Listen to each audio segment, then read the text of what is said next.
Welcome to our channel Limra एक सोच। आपकी सोच हमारी सोच हम सबकी सोच, लिमरा एक सोच।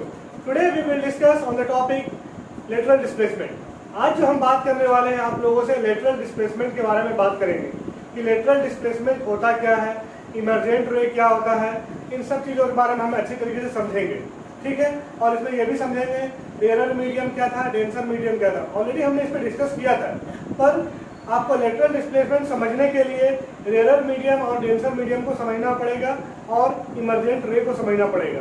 तो हम एक ड्राइंग बनाते हैं, उससे आपको और चीज़ें क्लियर हो जाएगी कि लेटरल डिस्प्लेसमेंट होता क्या है। तो हमें ये समझना है लेटरल डिस्प्लेसमेंट। देखो यहाँ पर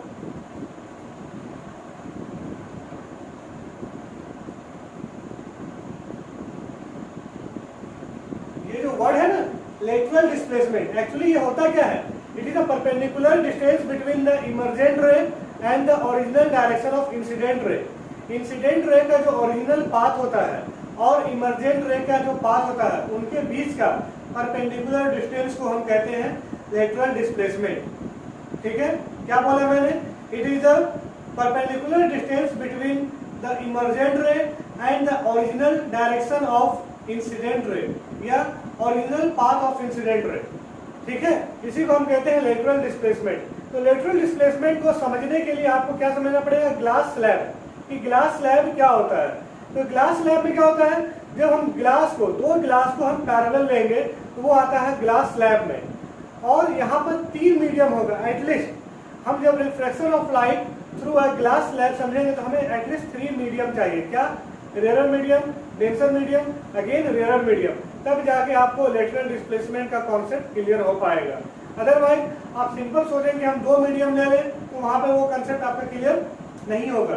2 मीडियम में आपको समझने के लिए आप समझ सकते हैं refractive index. You can easily understand the concept of refractive index, but for lateral displacement you have to understand the concept of refractive index as well as 3 medium, means rarer medium, denser medium and again rarer medium।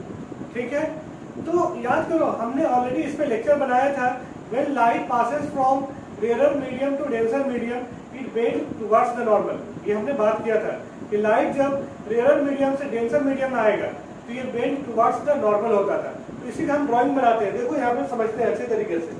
ठीक है, जैसे for example यहाँ पर एक हमने glass ले लिया, mirror की बात नहीं करेंगे, अगर मिरर होगा तो वहाँ पे कंसेप्ट आएगा रिफ्लेक्शन का, लेकिन हम यहाँ पे बात कर रहे हैं रिफ्रैक्शन की बात कर रहे हैं। ठीक है, अच्छा ये आपका एक पॉइंट है, पॉइंट ऑफ इंसिडेंस, इस पे एक नॉर्मल ड्रॉ कर दो,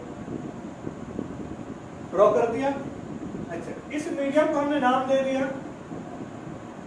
रेरर मीडियम। ये मीडियम जो है वो आपका डेंसर मीडियम। ठीक है, ये रेरर हो गया, ये डेंसर हो गया। तो याद करो ये कंसेप्ट सिखाया था आपको, जब इंसिडेंट रे आएगा कहां से, रेरर मीडियम से डेंसर मीडियम में, तो ये क्या होगा, bend towards the normal, normal की ओर, न कि नॉर्मल से उधर। बात समझ में आ रही है, जैसे लाइट यहां से ले लिया, ठीक है, तो ये क्या हो गया आपका इंसिडेंट रे हो गया, और यहाँ पर क्या होता था, ये एंगल ऑफ इंसिडेंस होता था ना। अब यहाँ पर इसी कॉन्सेप्ट को हम क्या ले लेना है, इंसिडेंट रे, और जब यहाँ से आपका क्या आएगा रिफ्रैक्टेड रे, इधर जाता तो हो जाता रिफ्लेक्टेड रे, और ये नीचे आ रहा है ना तो ये हो जाएगा रिफ्रैक्टेड रे। तो ये क्या होगा, जब इंसिडेंट रे से यानी रेरर मीडियम से डेंसर मीडियम में जब लाइट जाएगा it bend towards the normal, ये नॉर्मल की ओर बेंड करेगा। इस एंगल को बोलेंगे एंगल ऑफ रिफ्रैक्शन। क्लियर है, तो ये कॉन्सेप्ट था रेरर मीडियम से डेंसर मीडियम में। लेकिन अब सोचो इसका जो ओरिजिनल पाथ होगा, इंसिडेंट रे का ओरिजिनल पाथ कैसा है, ये कुछ ऐसा जाएगा। बात समझ में आ रही है,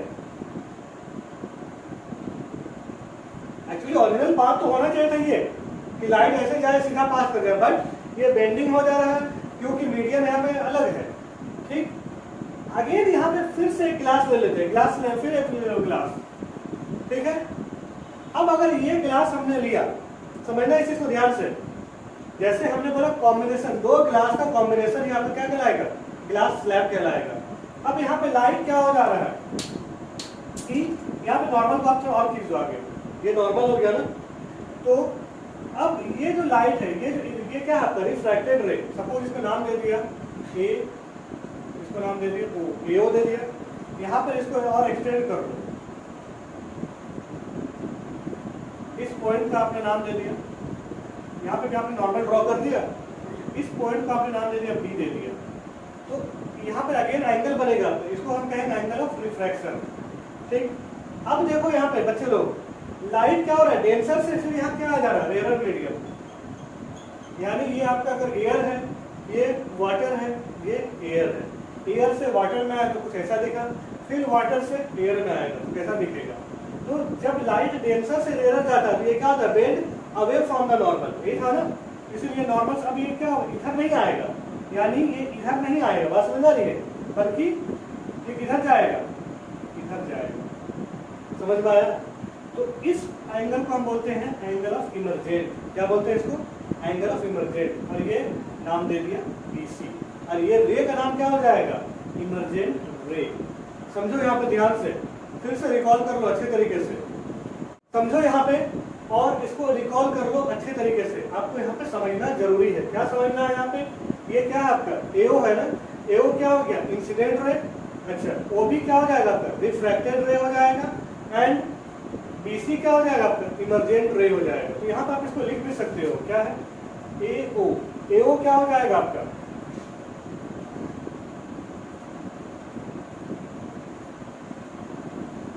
AO जो है वो आपका क्या हो गया, इंसिडेंट रे हो गया। OB क्या हो जाएगा आपका,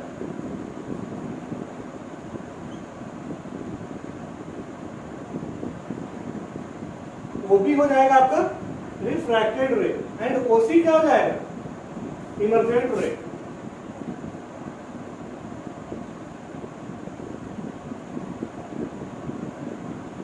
ठीक है।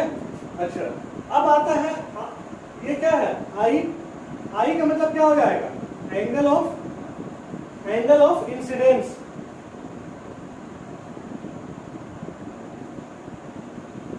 ठीक है। आर का मतलब क्या हो जाएगा, एंगल ऑफ रिफ्रैक्शन।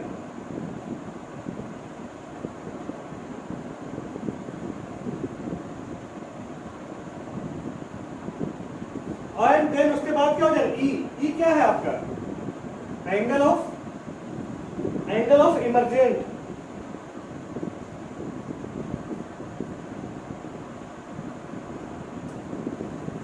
बात समझ में आई? तो जब हमने ये सारा चीज डिस्कस कर लिया, अब हमें समझना है लेटरल डिस्प्लेसमेंट। तो बच्चे लोग यहाँ पर देखो, ये जो डिस्टेंस है, यानी अगर हम इसको ड्रॉ कर दें यहाँ पे इस तरह से,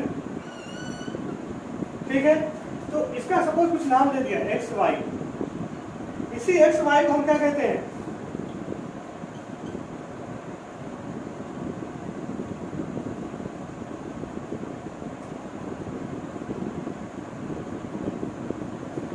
ये जो XY है इसी को हम कहते हैं लेटरल डिस्प्लेसमेंट। ये कैसा होता है, परपेंडिकुलर डिस्टेंस होता है बिटवीन द इमर्जेंट रे and original path of incident ray. जो इंसिडेंट रे का जो ओरिजिनल पाथ जा रहा है और जो आपका ये क्या है, इमर्जेंट रे, इन दोनों के बीच का डिस्टेंस, ये आपका क्या कहलाता है, लेटरल डिस्प्लेसमेंट। आई होप ये चीजें आपको क्लियर हो गई होगी। अगर इसमें अगर कोई डाउट है, आप फिर से इस वीडियो को देखो और कंसेप्ट को रिकॉल करो, आपको हर चीज क्रिस्टल क्लियर होता चला जाएगा। ठीक है, और आप इसका स्क्रीनशॉट ले लो।